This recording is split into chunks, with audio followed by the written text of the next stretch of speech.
The last rays of the dying sun painted the Montana sky crimson as Samuel Ward stepped onto his porch, the day's dust clinging to his boots and the weight of solitude heavy on his shoulders. It was then that he saw her, a silhouette swaying at the edge of his property, a woman's form barely visible against the darkening horizon before she crumpled to the ground like a marionette with cut strings. Montana Territory, 1878. Samuel's heart thundered in his chest as he bolted from the porch, his long strides eating up the distance between them. His ranch was isolated, miles from the nearest neighbor, and visitors were rare, especially ones who collapsed at his gate. "Madam." He knelt beside her, his calloused hand hovering uncertainly over her shoulder. "Madam, can you hear me?" She didn't respond. In the fading light he could make out a face streaked with dirt and dried blood, her dress torn and mudded. Her skin was hot to the touch, fever burning beneath the surface. Samuel glanced around, half expecting to see pursuers or companions, but there was nothing but the vast emptiness of the plains and the approaching night. With a decision made in an instant, Samuel gathered her into his arms. She was lighter than he expected, fragile as a bird.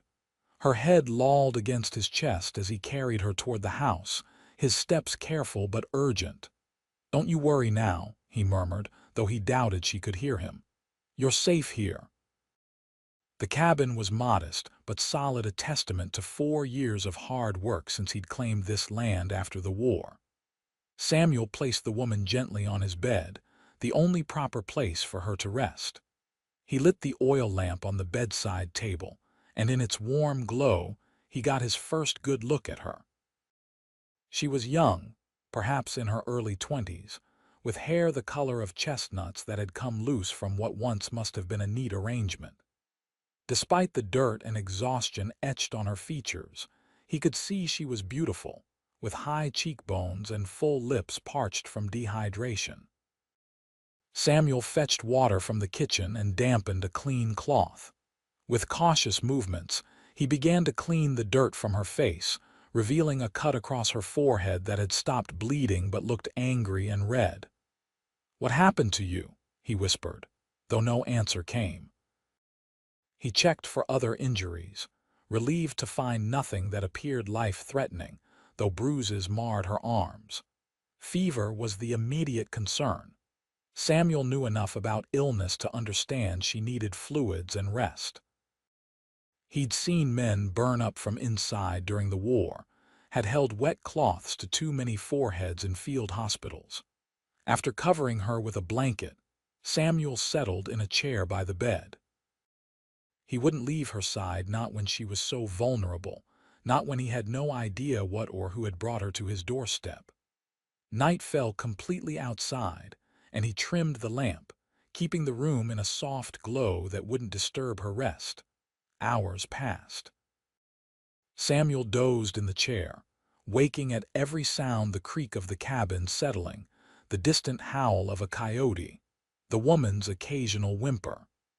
He refreshed the cool cloth on her forehead regularly, watching for any change in her condition. It was well past midnight when her eyes fluttered open. "Water," she whispered, her voice a rasp that barely carried in the quiet room. Samuel moved quickly, bringing a cup to her lips and supporting her head as she drank in small, desperate sips. "Easy now," he said. "Not too fast."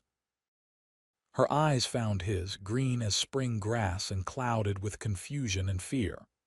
"Where am I? Who are you?" "My name is Samuel Ward.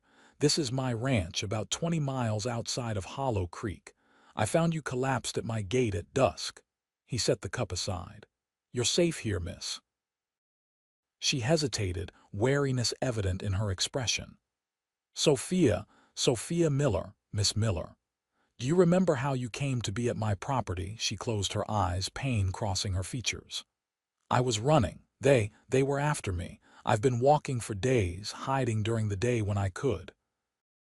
"Who was after you?" Samuel asked, concern sharpening his tone.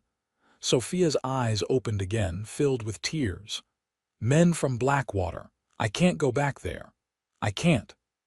Samuel knew of Blackwater, a rough mining town about 40 miles to the east, the kind of place decent folk avoided. You don't have to go back. You're safe here, I promise you that. Relief washed over her face before exhaustion claimed her again. Her eyes drifted closed and her breathing evened out. Samuel remained vigilant through the night, watching over the mysterious woman who had literally fallen at his feet. By morning, her fever had broken, but he knew she would need time to recover her strength. When dawn broke, Samuel moved quietly around the cabin, preparing a simple breakfast and tending to the most urgent of his daily chores. He checked on Sophia frequently, relieved to see color returning to her cheeks. It was mid-morning when she woke again, more lucid this time. Samuel was at her side immediately with fresh water and a bowl of broth he'd prepared. "Think you can manage some food?" he asked. Sophia nodded, attempting to sit up. Samuel helped her, propping pillows behind her back. "Thank you," she said, her voice stronger than the night before. "I don't know what would have happened if you hadn't found me." "No need to think on that," Samuel replied, handing her the bowl. "What matters is you're here now and you're getting better." Sophia's hands trembled slightly as she took the first spoonful. "I've imposed on your kindness." "This is your bed, isn't it? Where did you sleep?" Samuel gestured to the chair. "I've slept in worse places. You stayed with me all night." Surprise and something else, gratitude, perhaps, colored her voice. "Couldn't very well leave you alone in your condition," he said simply. Besides, a lady appearing out of nowhere with men after her seemed prudent to keep watch. Sophia looked down at the broth. "I should explain." "When you're ready," Samuel assured her. "There's no rush." Over the next hour, as Sophia's strength gradually returned, she shared her story.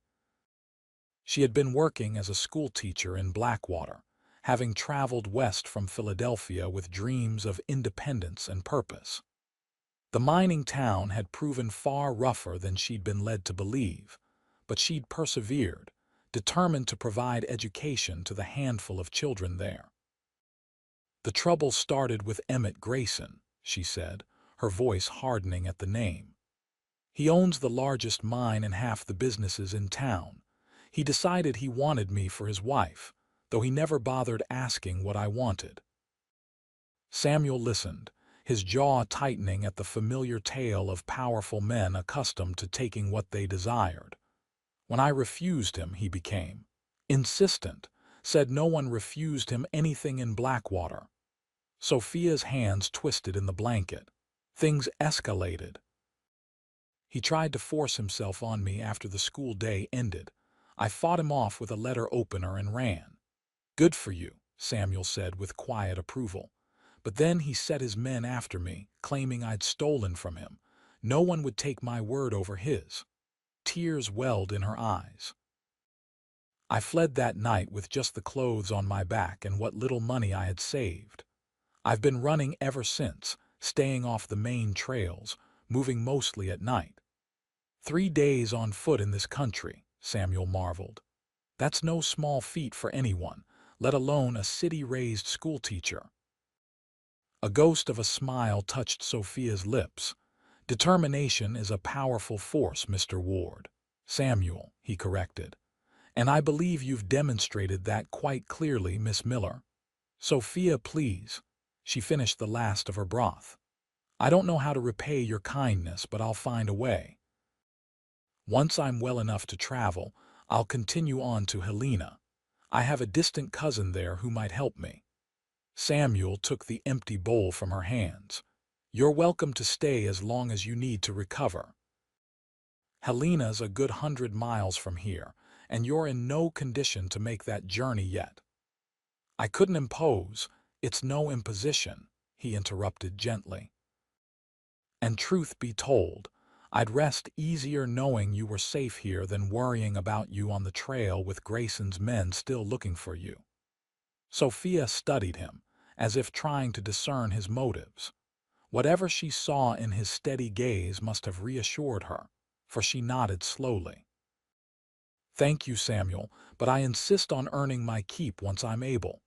We'll figure that out when you're on your feet again," he promised. "For now, rest is what you need most." The next few days established a routine.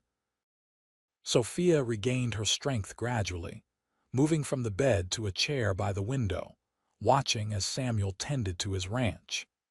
He was a man of few words but constant action, rising before dawn and working until dusk with only brief breaks. From her window, Sophia observed him with the horses, 6 fine quarter horses that he worked with a gentle hand and soft words she couldn't hear, but could imagine from the way the animals responded to him. There were cattle too, though not as many as she might have expected for a ranch this size. On the 4th day, Sophia ventured outside for the first time, wrapped in a blanket despite the warm spring air. Samuel was mending a fence not far from the house and looked up at her approach. "Should you be up and about?" he asked, concern evident in his voice. "I'll go mad if I stay in that bed another day," she replied with a smile. "Besides, the fresh air feels wonderful."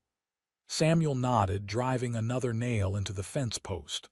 "Pull up a seat if you like," he said, gesturing to a nearby stump. "Just don't overdo it."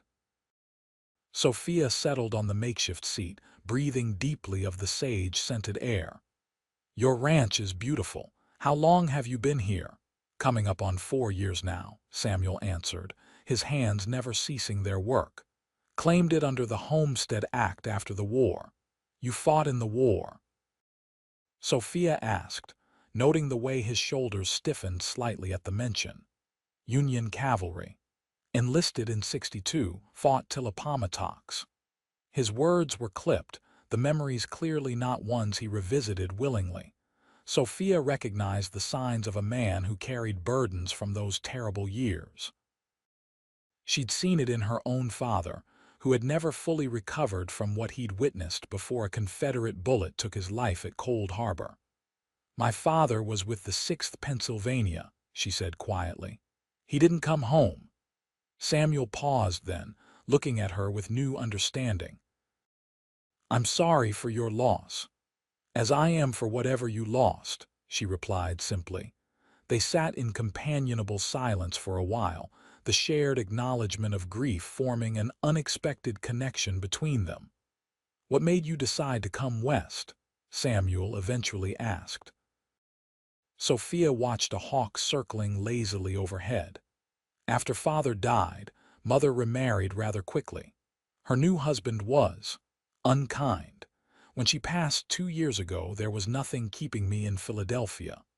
I'd always dreamed of adventure, of making a difference somewhere I was needed. Teaching seemed the perfect way to do that. And now," Samuel tested the fence post, satisfied with its stability. "Now I'm not sure," she admitted. "But I'm beginning to think everything happens for a reason, even getting lost and collapsing at your gate." Their eyes met, and something passed between them, a recognition, perhaps, of kindred spirits who had been shaped by hardship but not broken by it. As days turned into a week, Sophia insisted on contributing to the household. Though still regaining her strength, she took over the cooking and mending, skills she'd learned from her mother. Samuel's cabin, while clean and functional, clearly lacked a woman's touch, and Sophia found satisfaction in creating small comforts, wildflowers in a jar on the table, curtains fashioned from spare fabric, bread baked fresh daily. Samuel protested at first, concerned she was pushing herself too hard, but Sophia was determined. "I'm not an invalid, just recovering," she told him firmly, "and I refuse to be a burden." "You're not a burden," he assured her, but he understood her need for purpose and eventually relented. Their evenings fell into a pattern. After supper, they would sit by the fire, Sophia reading aloud from one of the few books Samuel owned, mostly practical guides to ranching and farming, but also a volume of Wordsworth's poetry that had been his mother's. "You read beautifully," Samuel commented one evening as she closed the book. "Your students were fortunate to have you as their teacher." Sophia's fingers traced the leather binding. "I miss teaching." The children were the bright spot in Blackwater, eager to learn despite their circumstances. "Hollow Creek has no school," Samuel said thoughtfully. "Families teach their own as best they can. There's been talk of bringing in a teacher, but nothing's come of it yet." "Really?" Sophia's interest was immediately piqued. "How many children are there?" "Maybe 20 or so within riding distance." Samuel poked at the fire. "Town's growing. The railroad's coming through next year, they say. That would be—" Sophia trailed off, lost in possibility. "Something to consider," Samuel suggested. She nodded slowly. "Perhaps. Though I don't know if I'd be welcome." "Why wouldn't you be?" Sophia hesitated. "A woman traveling alone with no references or connections. People talk, Samuel. They make assumptions. People here judge by what they see," he countered. "They'd see a dedicated teacher who cares about their children. Besides," he added with the ghost of a smile, "you'd have at least one reference." "Oh, and who would that be?" Sophia asked, though she already knew the answer. "Samuel Ward, rancher and taxpayer," he replied. "My word carries some weight in these parts." "I'll think about it," she promised, touched by his faith in her. 2 weeks after Sophia's arrival, Samuel announced he needed to go into town for supplies. "I've put it off as long as I can," he explained over breakfast. "But we're running low on essentials and I need to check if there's any mail." Sophia nodded, though anxiety flickered across her face. "Will you be gone long?" "Just the day. I should be back by sundown." He hesitated. "Will you be all right here alone?" "Of course," she said with more confidence than she felt. "I've imposed on your routine long enough as it is." Samuel studied her for a moment. "You know how to use a rifle?" The question surprised her. "My father taught me the basics, though it's been years." He nodded decisively. "I'll show you where I keep mine before I go, just in case." After breakfast, Samuel brought out a Winchester repeater, demonstrating how to load and fire it. Sophia listened attentively, handling the weapon with appropriate caution. "I doubt you'll need it," Samuel assured her. "We don't get many visitors out here, and trouble usually announces itself well in advance. But better safe than sorry." "Thank you," Sophia said, returning the rifle to him, "for trusting me with this and with your home." Something softened in Samuel's expression. "You've more than earned that trust, Sophia." The day stretched endlessly with Samuel gone. Sophia kept herself busy with chores, feeding the chickens and tending to the small vegetable garden behind the house. She checked on the horses, though she kept a respectful distance from the corral fence, still somewhat intimidated by their size. By mid-afternoon, she had run out of tasks and found herself watching the road anxiously, the Winchester propped by the door. The silence of the ranch, which had seemed peaceful with Samuel's reassuring presence, now felt oppressive and full of potential threats. When she finally spotted a rider approaching, relief flooded through her until she realized it wasn't Samuel's familiar figure. This man was broader, riding with a different posture on a dark horse Sophia didn't recognize. Heart pounding, she retreated inside the cabin and took up the rifle, positioning herself by the window where she could observe without being easily seen. The stranger dismounted at the front gate, tying his horse before approaching the house. He was middle-aged, with a weathered face partially hidden by a thick mustache and a battered hat. "Hello," he called, stopping a respectful distance from the porch. "Anybody home? Samuel around?" Sophia hesitated, unsure whether to respond or remain hidden.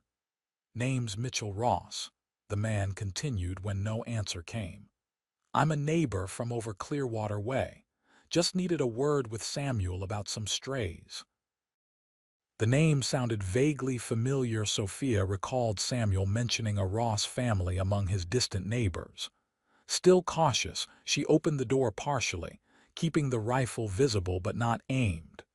"Mr. Ross," she acknowledged. "Samuel isn't here at the moment. He's gone to town for supplies." Surprise registered on the man's face at the sight of her. "Well now, I didn't know Samuel had company." His tone was curious but not unfriendly. "Miss Miller, Sophia Miller." She kept her hand steady on the rifle. "Samuel should be back by sundown if you'd like to return then." Mitchell Ross studied her with open curiosity. "No need to trouble yourself with that rifle, Miss Miller. I mean no harm. Just surprised to see a lady out here. Samuel's kept to himself since he settled this place. Nevertheless, I prefer caution when meeting strangers," Sophia replied evenly. A smile crinkled the corners of his eyes. "Can't fault you for that, especially out here." He touched the brim of his hat respectfully. "I'll catch up with Samuel another time. You tell him Mitchell stopped by about those 3 heifers that wandered onto my south pasture, would you?" "I'll tell him," Sophia promised. Ross nodded, tipped his hat again, and returned to his horse. Sophia watched until he was well down the road before relaxing her grip on the rifle. When Samuel returned as the sun was setting, Sophia met him on the porch, relief evident in her expression. She helped him unload the supplies, telling him about Mitchell Ross's visit as they worked. "Mitchell's good people," Samuel assured her, carrying a sack of flour into the kitchen. "Known him since I settled here. His wife makes the best apple pie in the territory." "He seemed surprised to see me," Sophia observed, Samuel's hand stilled momentarily. "I imagine so. I don't get many visitors, especially not."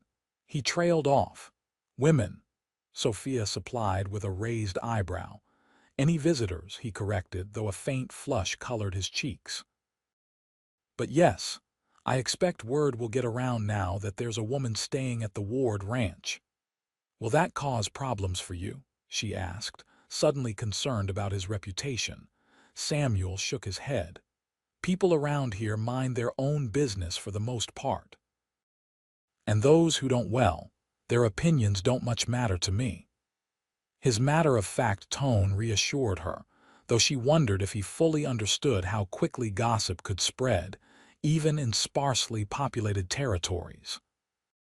She had experienced firsthand in Blackwater how a woman's reputation could be tarnished by mere association. "I picked up something for you in town," Samuel said, interrupting her thoughts. He reached into one of the bags and pulled out a package wrapped in brown paper. "It's not much, but I thought you might like it." Surprised, Sophia accepted the package. Unwrapping it revealed a book, a collection of essays by Ralph Waldo Emerson. "Oh, Samuel," she breathed, running her fingers over the embossed cover. "This is wonderful, thank you." "The Mercantile had a small selection," he explained, watching her pleasure with evident satisfaction. "Thought you might be tired of reading about crop rotation and horse breeding." Sophia laughed. "While those are fascinating subjects, I admit this is a welcome change." She opened the book, inhaling the scent of fresh pages. "This is incredibly thoughtful of you." "It's nothing," Samuel demurred, but his eyes were warm as they met hers. That night after supper, Sophia read aloud from her new book, her voice bringing Emerson's words to life in the cozy cabin. Samuel listened attentively, occasionally asking questions that revealed a sharp mind despite his limited formal education. "What lies behind us and what lies before us are tiny matters compared to what lies within us." Sophia read, then paused, reflecting on the words. "I find that comforting somehow." "How so?" Samuel asked, his gaze steady across the firelight. "It suggests that regardless of our past or our uncertain futures, what truly matters is who we are, our character, our courage." She closed the book. "I left everything behind in Blackwater and before that in Philadelphia. Yet here I am, still myself, still determined to build a life of meaning." "You're a remarkable woman, Sophia Miller," Samuel said quietly. "Most would have broken under what you've endured." His genuine admiration warmed her more than the fire. "As are you a remarkable man, Samuel Ward. Not many would take in a stranger and show such kindness without expecting anything in return." Something shifted in the air between them, an acknowledgement of feelings that had been growing since that first night. Neither spoke of it directly, but as they said their good nights, their hands touched longer than necessary, and Sophia carried the warmth of that touch with her into sleep. The next morning brought a change in the weather. Dark clouds rolled in from the west, promising the first real storm since Sophia's arrival. Samuel worked frantically to secure everything around the ranch, bringing the horses into the barn and checking that all was battened down. "Looks like a big one coming," he told Sophia as he came in for lunch, the wind already beginning to howl around the cabin. "Best stay inside for the rest of the day." By mid-afternoon, the storm hit with full force. Rain lashed at the windows, and wind screamed through every crack in the cabin's solid walls. Thunder boomed overhead, startling Sophia despite her efforts to remain calm. "Not fond of storms?" Samuel asked, noticing her jump at a particularly loud thunderclap. "Is anyone?" She countered, trying to smile. "I find them rather invigorating, actually," he admitted. "All that power and energy reminds you of how small we are in the grand scheme of things." "That's precisely what unnerves me," Sophia said, wrapping her arms around herself. "The reminder of how powerless we can be against nature's fury." Samuel considered this, then rose from his chair. "Come with me," he said, offering his hand. "I want to show you something." Puzzled, Sophia took his hand and allowed him to lead her to the front window. The storm raged outside, transforming the familiar landscape into a wild, primal scene. "What do you see?" Samuel asked, standing close behind her. "Chaos," Sophia answered honestly. "Destruction." Samuel's voice was gentle near her ear. "Look again. See how the rain brings life to the land. How the lightning illuminates what's hidden. The storm isn't destruction, it's transformation. Without it, nothing would grow." Sophia tried to see through his eyes to find beauty in the tempest. As she watched, lightning split the sky, briefly painting the world in stark relief: the swaying trees, the glistening wet earth, the mountains in the distance standing firm against the elements. "It is beautiful," she whispered, in a terrifying way. "Most worthwhile things are," Samuel replied. And when she turned to look at him, his face was closer than she expected, his eyes reflecting the storm's wild energy. For a moment, they stood transfixed, the air between them charged with unspoken feelings. Then, with gentle deliberation, Samuel raised his hand to her cheek. "May I?" he asked, his voice rough with emotion. Sophia's answer was to close the distance between them, her lips meeting his in a kiss that started tentatively, but quickly deepened, as years of loneliness dissolved in the storm's cleansing fury. His arms encircled her waist, drawing her closer, and she twined her fingers in his hair, anchoring herself against the sensations flooding through her. When they finally broke apart, both were breathless. "I've wanted to do that since the moment you opened your eyes that first night," Samuel confessed, his forehead resting against hers. "I've wanted you to," Sophia admitted, "though I tried to tell myself it was merely gratitude I was feeling." Samuel brushed a strand of hair from her face. "And now I know better," she whispered, rising on her toes to kiss him again. The storm raged through the night, but within the cabin, a different kind of tempest had been unleashed, one of passion long denied and emotions too powerful to contain. They talked for hours by the fire, sharing stories of their lives before they met, laying bare their hopes and fears in the intimate darkness. "I never expected to find someone like you," Samuel told her as they sat entwined on the small sofa, the fire burning low. After the war, I couldn't imagine allowing myself to care that deeply for anyone again.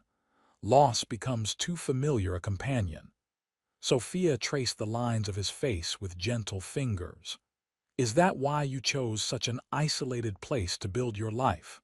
Partly, he acknowledged. But mostly I craved the peace.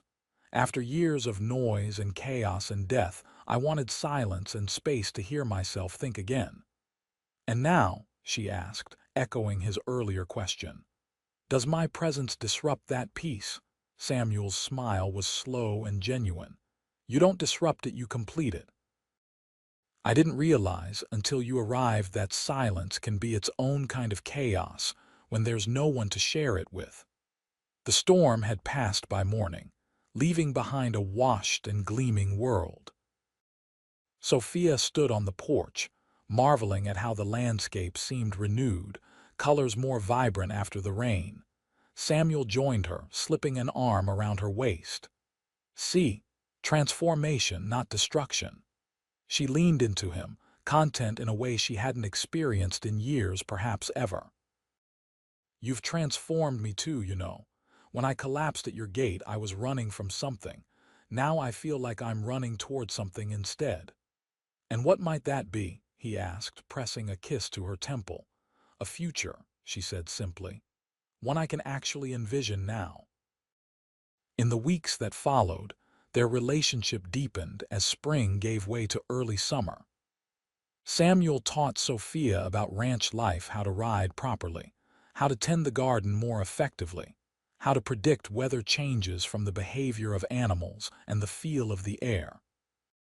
In return, Sophia brought order and warmth to his home and his life. She organized his account books, surprised to discover that despite his modest lifestyle, Samuel had built considerable savings over the years. She started a small herb garden and experimented with recipes that made the most of their limited provisions. In the evenings, she continued reading aloud, their discussions ranging from philosophy to poetry to practical matters of ranch management. They made a trip into Hollow Creek together, a significant step that acknowledged their relationship publicly. The small town consisted of little more than a main street with essential businesses: a general store, a saloon, a small hotel, a blacksmith, and a combined post office and telegraph office. Sophia was nervous about the reception she might receive, but Samuel's calm presence beside her bolstered her confidence. He introduced her simply as Miss Sophia Miller, who's staying at my ranch while recovering from illness. But his protective stance and the way his eyes rarely left her told a different story to anyone observing. The townspeople were generally welcoming, if curious. The storekeeper's wife, Martha Jenkins, was particularly friendly, pulling Sophia aside for a proper woman-to-woman chat while Samuel discussed cattle prices with her husband. It's good to see Samuel with a smile on his face, Martha confided. He's been alone too long. A good man like that deserves happiness. We're just... Sophia began, then stopped, unsure how to define what they were to each other. Martha patted her hand knowingly. No need to explain to me, dear. The heart knows what it wants, and anyone with eyes can see you two fit together like hand and glove. Before they left town, they stopped at the mayor's small office. Samuel had mentioned to Sophia that Jeremiah Powell might be interested in discussing the possibility of establishing a school. Mayor Powell, a portly man with an impressive beard and shrewd eyes, listened attentively as Sophia outlined her qualifications and teaching experience. We've been talking about a proper school for years, he admitted. Got the children growing up half wild with just what their parents can teach them. But finding a qualified teacher willing to come to a place like Hollow Creek hasn't been easy. Miss Miller is highly qualified, Samuel interjected. The children in Blackwater were fortunate to have her, however briefly. Powell nodded thoughtfully. Blackwater, you say? That's Emmett Grayson's territory. Mind if I ask why you left such a position? Sophia had anticipated this question and had decided on honesty. Mr. Grayson made improper advances that I rejected. When he became threatening, I was forced to flee.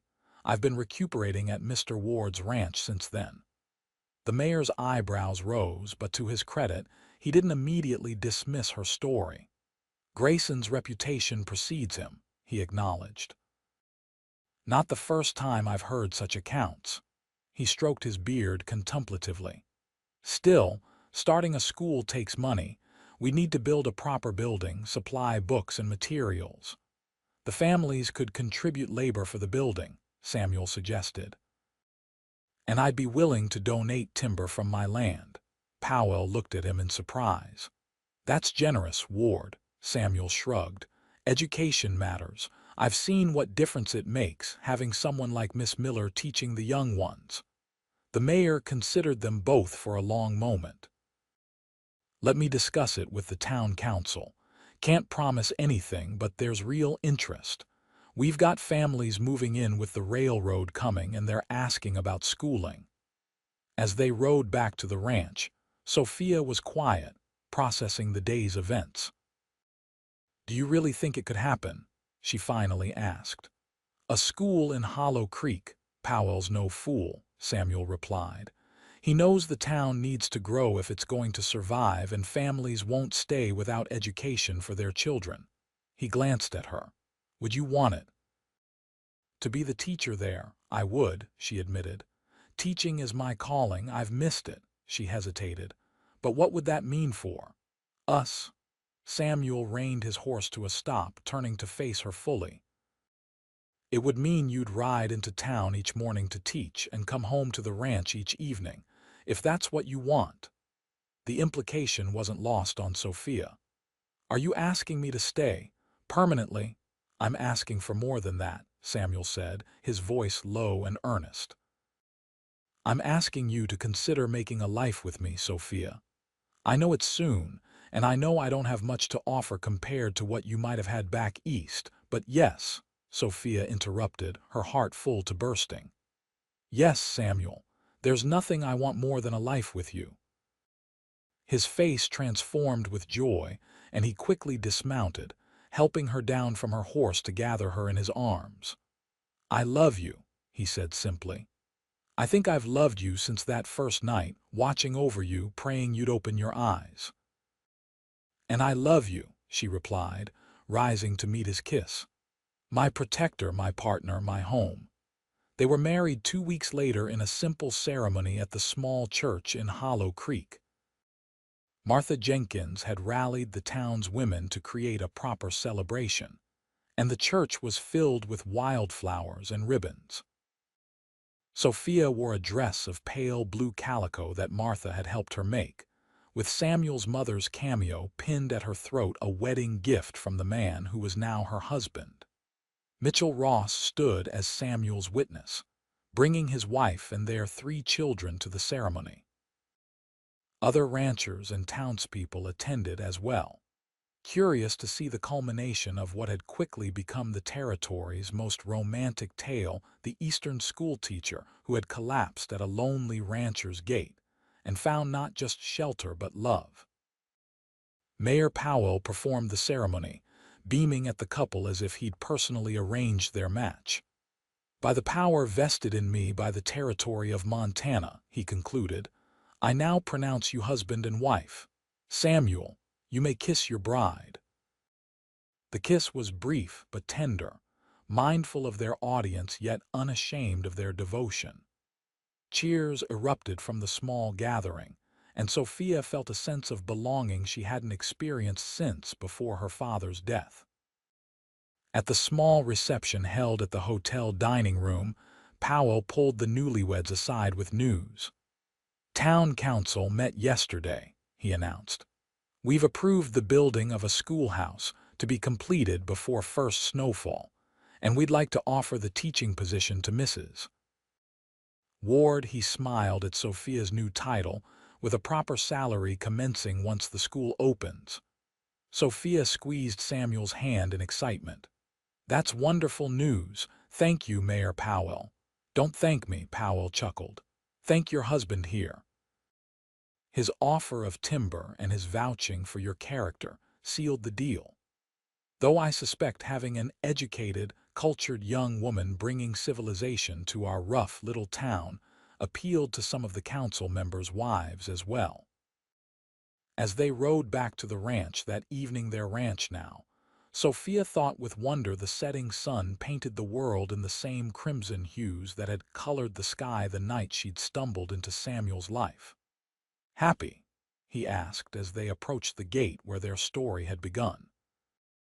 "Beyond words," she replied, "though I keep thinking how different things might have been if I'd collapsed a mile earlier or later." Samuel helped her down from her horse, his hands lingering at her waist. "I prefer to think it happened exactly as it was meant to." "You were meant to find your way to me, Sophia Ward." "And you to me," she whispered, linking her fingers with his as they walked toward the cabin that was now truly their home. Summer faded into a glorious autumn. Work on the schoolhouse progressed rapidly, with Samuel often in town helping with the construction after completing his ranch chores. Sophia divided her time between preparing for her teaching duties, creating lesson plans, and organizing the few textbooks that had been ordered and learning the rhythms of ranch life as Samuel's wife. Their evenings were filled with quiet contentment and passionate discovery, two souls who had found in each other the missing pieces of themselves. Samuel marveled at how the cabin had transformed from merely a place of shelter to a true home under Sophia's influence, while she delighted in the strength and tenderness he brought to every aspect of their shared life. News came from Blackwater that Emmett Grayson had been shot in a dispute over a gambling debt. Though he survived, his influence in the town had waned, and the new mine manager had instituted reforms that made the place slightly less lawless. "You ever regret leaving?" Samuel asked when Sophia shared this news. She looked around at their cozy home, at the man who had become her world. "Not for a single moment. Whatever I left behind pales in comparison to what I found here." The schoolhouse was completed in October, a sturdy log building with large windows and a proper slate board. 22 students enrolled, ranging in age from 6 to 16, from both the town and surrounding ranches. On the first day of school, Samuel rode with Sophia to town, pride evident in every line of his face as he watched her unlock the door to her classroom. "Teacher," he said with a smile, tipping his hat to her before leaving, "I'll be back to escort you home at day's end." The school thrived under Sophia's guidance. Her students, hungry for knowledge despite their varied backgrounds and abilities, made rapid progress. Word spread of the quality of education available in Hollow Creek, and by winter, 3 more families had moved to the area specifically for the school. As Christmas approached, Sophia had a special gift to share with Samuel. On a snowy evening as they sat by the fire, she took his hand and placed it gently on her stomach. "I believe we'll be needing another bedroom by next summer," she said softly, watching his expression change from confusion to dawning joy. "A baby," he whispered, his voice thick with emotion. "We're having a baby," Sophia nodded, tears of happiness gathering in her eyes. "Our family is growing, Samuel." He gathered her into his arms, holding her as if she were made of the most precious material on earth. "I never thought I could be this happy," he confessed, his face buried in her hair. "Never thought I deserved it after everything I'd seen and done." "You deserve every happiness," Sophia assured him, cradling his face in her hands. "And I intend to spend my life making sure you never doubt that again." Spring brought new life to the ranch, calves in the pastures, chicks in the hen house, and the visible evidence of Sophia's pregnancy. Samuel insisted she reduce her teaching schedule as her condition advanced, hiring a young woman from town to assist her 3 days a week. "You're being overprotective," Sophia protested, though she secretly appreciated his concern. "Guilty as charged," Samuel admitted without a trace of remorse. "And I intend to remain so for the rest of our lives." In June, just as the wildflowers carpeted the prairie in a riot of color, Sophia gave birth to a daughter they named Elizabeth Rose Elizabeth for Sophia's mother, and Rose for the wildflowers that had been blooming the day Samuel and Sophia had declared their love. Holding his daughter for the first time, Samuel's weathered face softened with wonder. "She's perfect," he whispered, "just like her mother." "She has your eyes," Sophia observed, exhausted but radiant, "and I suspect she'll have your stubborn determination as well." Samuel laughed, a sound of pure joy that filled the room. "Heaven help us all if she does." As summer progressed, they settled into new routines that accommodated their growing family. Samuel built a cradle that could be moved between rooms, and he frequently carried Elizabeth with him as he worked around the ranch, pointing out animals and plants to the infant as if she could understand every word. Sophia watched them from the porch one evening, her heart so full it felt it might burst. Samuel was showing Elizabeth the sunset, his deep voice carrying across the yard as he described the colors to his rapt audience of one. "Your papa is quite the teacher himself," Sophia murmured when they returned to the porch. "Elizabeth will know everything about ranching before she can walk."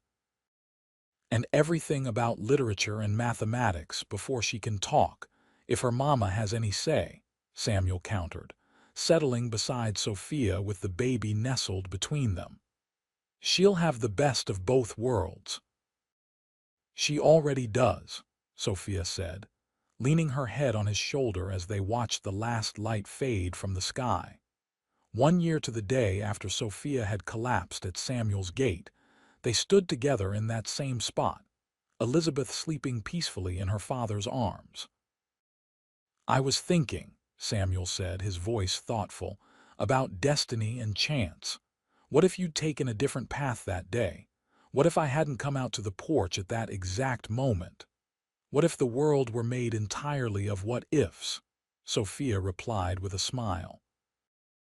"I prefer to believe in providence. Something guided me here to you, to this life we've built." Samuel nodded, his free arm drawing her close. "To think I almost didn't come west after the war, almost stayed in Ohio, taken up my father's trade." "But you didn't," Sophia reminded him. "You followed your heart then, just as I followed mine when I left Philadelphia. And somehow those two paths converged right here." She gestured to the gate. "At this very spot." "I love you, Sophia Ward," Samuel said, the simple words carrying the weight of all they had become to each other. "And I love you," she answered, rising on her toes to kiss him as their daughter slept peacefully between them, and the first stars appeared in the darkening sky. Today, tomorrow, and all the days that follow. The years that followed brought changes to the Ward Ranch and to Hollow Creek. The railroad's arrival transformed the small town into a growing community. Samuel expanded his cattle operation, hiring hands to help manage the increasing herd. Sophia continued teaching, though she took breaks for the births of their second and third children, Samuel Jr. and Grace. The small cabin grew as well, with Samuel adding rooms as their family expanded. The original structure remained the heart of their home, the place where their story had begun with a collapsed stranger and a watchful protector. On their 10th anniversary, Samuel presented Sophia with a special gift, a small silver locket containing miniature portraits of their 3 children. Inside the lid, he had carefully inscribed, "To my beloved wife, who found her way to my gate and into my heart." Sophia, in turn, gave him a journal bound in leather, filled with her account of their love story, beginning with that fateful evening and chronicling the decade they had shared. "So our children will know," she explained, "how a moment of desperation led to a lifetime of joy." As they stood together on the porch that evening, watching their children play in the yard that had once seemed so empty and quiet, Samuel pulled Sophia close. "You ever wonder what might have happened if you hadn't collapsed at my gate that night?" he asked, his voice soft with remembrance. Sophia shook her head, her eyes on their laughing children. "No, my love. Some things are simply meant to be.